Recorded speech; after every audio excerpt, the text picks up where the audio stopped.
Que a graça e a paz do nosso Senhor e Salvador Jesus Cristo esteja contigo e com toda a tua casa nesse dia.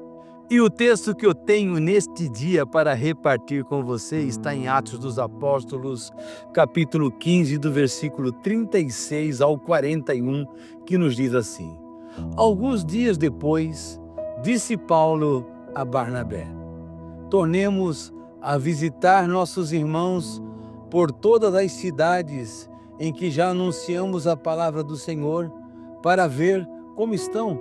E Barnabé aconselhava que tomassem consigo a João, chamado Marcos.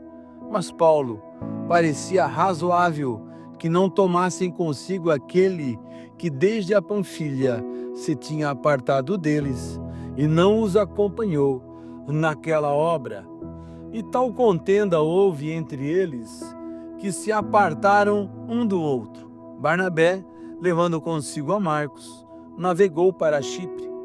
E Paulo, tendo escolhido a Silas, partiu, encomendado pelos irmãos à graça de Deus, e passou pela Síria e Sicília, confirmando as igrejas.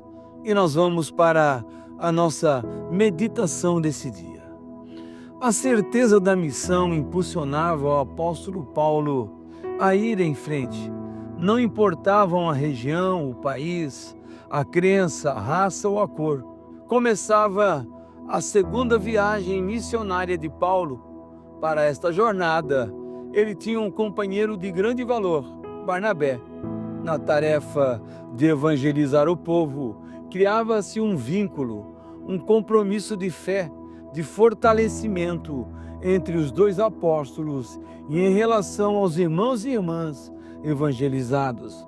Para reafirmar esse vínculo, Paulo quer voltar a rever as pessoas já visitadas, mas não há consenso entre ele e seu companheiro Barnabé, nesse particular.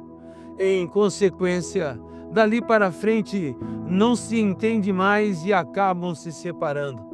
Assim, a segunda viagem missionária de Paulo inicia-se com uma separação. Barnabé vai para um lado com João Marcos e Paulo para o outro com Silas.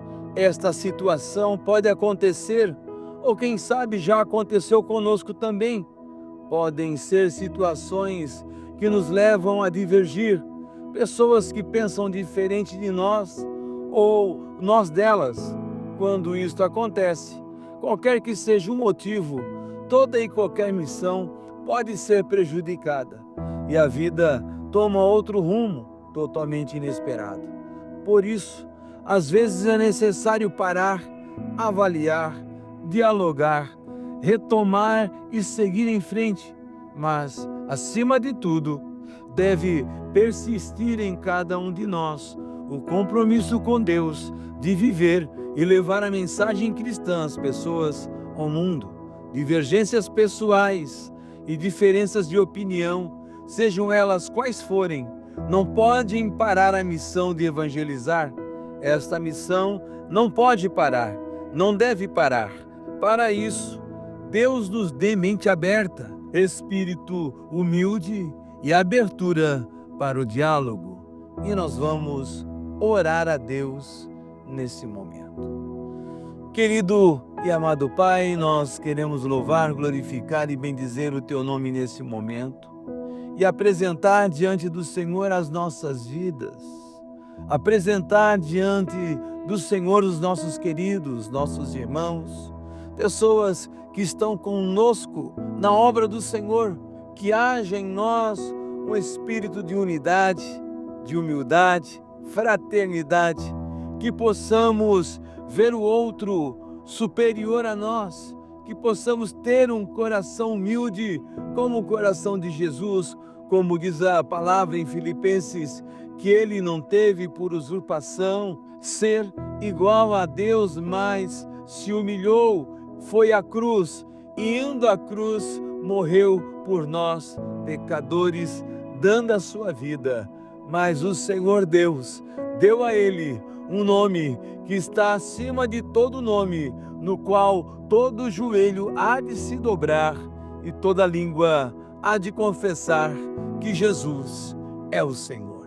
Por isso te damos toda a honra, glória, louvor e adoração. Amém e amém, Jesus.